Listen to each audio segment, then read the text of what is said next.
Olá, amigo e seguidor.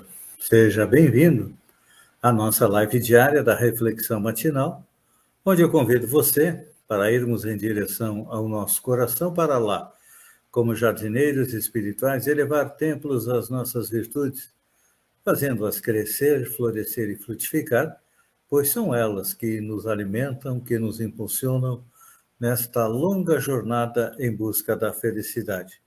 Jornada esta que não começou na atual encarnação, não. Já tivemos centenas, milhares de encarnações sobre o planeta, nos 5 continentes, também em todas as raças. Já fomos brancos, negros, amarelos, peles vermelhas. Também encarnamos como homem ou como mulher, conforme esclarece a doutrina espírita, que diz ainda mais. A felicidade é possível, basta que nós arranquemos do nosso coração a erva daninha dos vícios e defeitos. Só que esse é um processo extremamente longo, mas com certeza chegaremos lá. E para nos auxiliar, nesta quarta-feira, nós temos uma passagem dos Atos dos Apóstolos, onde Jesus diz o seguinte: Eu lhe mostrarei quanto deve padecer pelo meu nome. Vou repetir as palavras de Jesus. E eu lhe mostrarei quanto deve padecer pelo meu nome. Esse diálogo, lá no Atos dos Apóstolos, é entre Jesus e Ananias, relativamente ao socorro que Paulo necessitava, e reveste de uma significação especial para todos os aprendizes do Evangelho. Vamos refrescar a nossa memória com o fato.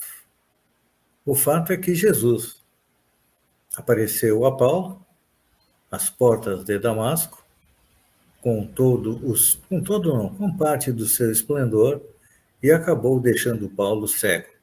É importante lembrar que Paulo estava chegando em Damasco com ordens do Sinédrio de Jerusalém de prender e matar os cristãos. E então, depois de cego, Jesus lhe recomenda que vá até Ananias, que iria lhe restituir a visão. E é importante aqui a gente compreender o significado especial desta passagem, porque a observação de Jesus recomendando ao apóstolo que ingressasse em Damasco, onde lhe revelaria quando convinha fazer, o mais importante é a determinação a Ananias para que atendesse ao famoso verdugo trazido à fé. Porque Paulo estava em Damasco com ordens de prender e levar Ananias para ser julgado pelo Sinédrio, como aconteceu com Jesus. Então, aqui nós vemos algo extremamente importante. O quê? É o apelo do céu ao cooperativismo. Este é o cerne desta lição. Perseguidor, Paulo, e perseguido Ananias, se reúnem no altar da fraternidade e do trabalho útil.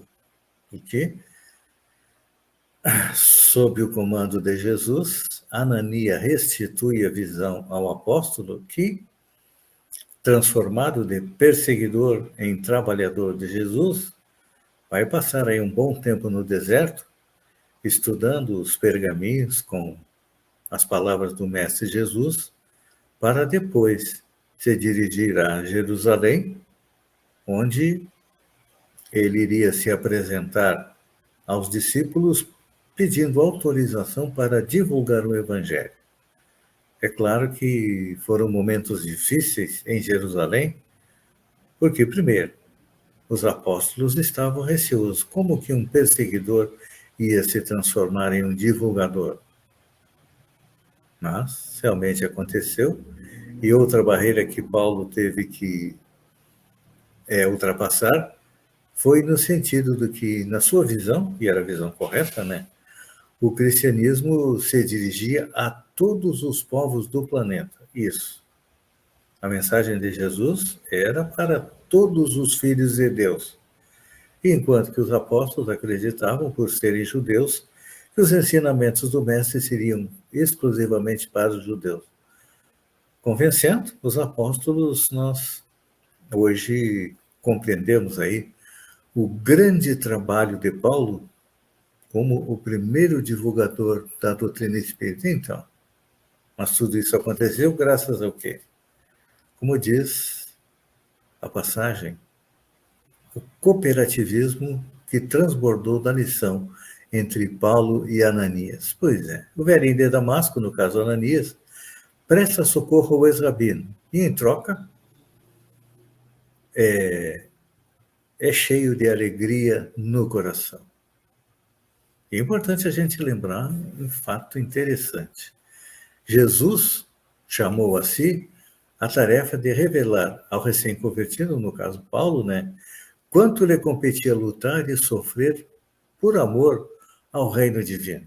E nós sabemos das dificuldades que Paulo passou para divulgar o evangelho. Hoje em dia, nós temos redes sociais, nós temos internet, nós temos rádio e televisão, alto-falantes, para poder transmitir a mensagem de Jesus. Mas, naquela época, e também temos meios de locomoção, né?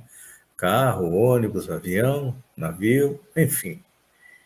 Temos inúmeras facilidades para poder divulgar a mensagem do Mestre. Mas Paulo não. Paulo teve que ir a pé pelas estradas poeirentas, gastando suas sandálias. Chegou em cidades em que era aceito, mas chegou em outras cidades onde era vilipendiado, onde era escorraçado, e nós sabemos que, no final da sua vida, Paulo, como cidadão romano, foi levado a Roma para ser julgado e acabou sendo morto em Roma. Mas nos deixa aí um belo exemplo, não é? Porque, sob a inspiração de Jesus, ele saiu pelo mundo para divulgar a boa nova. Claro que nós não somos Paulo, nós não temos a evolução espiritual de Paulo, mas cada um de nós pode fazer a sua parte. De que maneira? Colocando os ensinamentos do Mestre Jesus na nossa vida e vivendo a nossa vida de acordo com os ensinamentos de Jesus. O mundo vai nos chamar de trouxa, de bobalhão, de ignorante, não tem problema. O importante é que, quando retornarmos à pátria espiritual, com certeza voltaremos numa situação bem melhor do que quando de lá saímos. E eu deixo uma pergunta para você meditar. Vale a pena fazer como Paulo?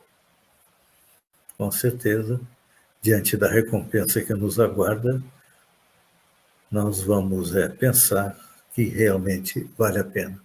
Pense nisso, amigo e seguidor, e enquanto eu agradeço a você por ter estado comigo durante esses minutos, fiquem com Deus e até amanhã, no amanhecer, com mais uma reflexão matinal.